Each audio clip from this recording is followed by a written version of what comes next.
Hai Moms, berikut ada informasi yang menarik nih tentang pentingnya pemantauan tumbuh kembang pada balita. Yuk kita simak bersama-sama.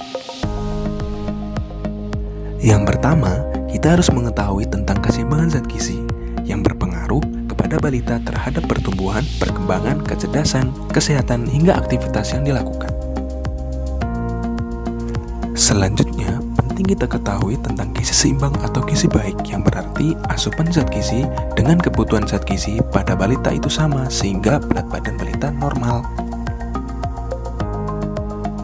Sedangkan gizi tidak seimbang berarti asupan zat gizi tidak sesuai dengan kebutuhan zat gizi pada balita, yang berarti bisa kelebihan maupun kekurangan. Setelah mengetahui tentang gizi seimbang dan tidak seimbang, penting juga kita harus mengetahui tentang arti pertumbuhan. Berikut adalah pengertian pertumbuhan yang secara kasat mata bisa kita lihat dari perubahan fisik dari balita. Selain pertumbuhan, berikut adalah pengertian dari perkembangan.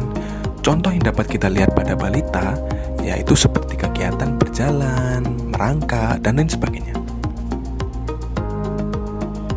Berikut adalah grafik pertumbuhan dan perkembangan pada balita sesuai dengan umurnya. Dapat dikatakan normal jika ukuran fisiknya sesuai dengan umur dari balita tersebut.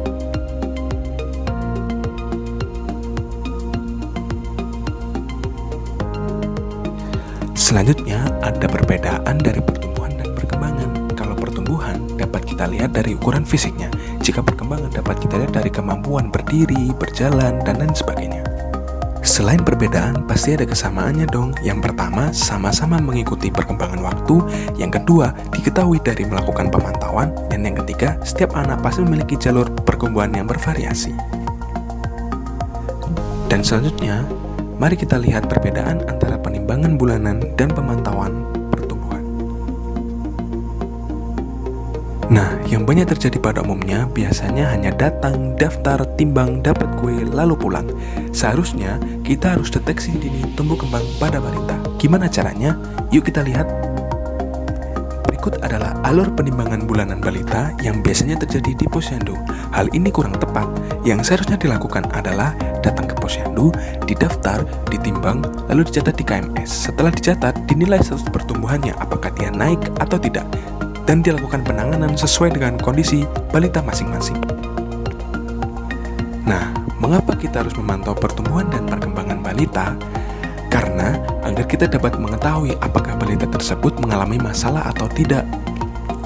Jika balita tersebut mengalami masalah, kita dapat lebih dini dan sesegera mungkin untuk menanganinya. Nah, untuk lebih jelasnya, berikut ada tujuan dilakukannya pemantauan pertumbuhan pada balita. Dan selanjutnya, ada syarat dilakukannya pemantauan pertumbuhan pada balita.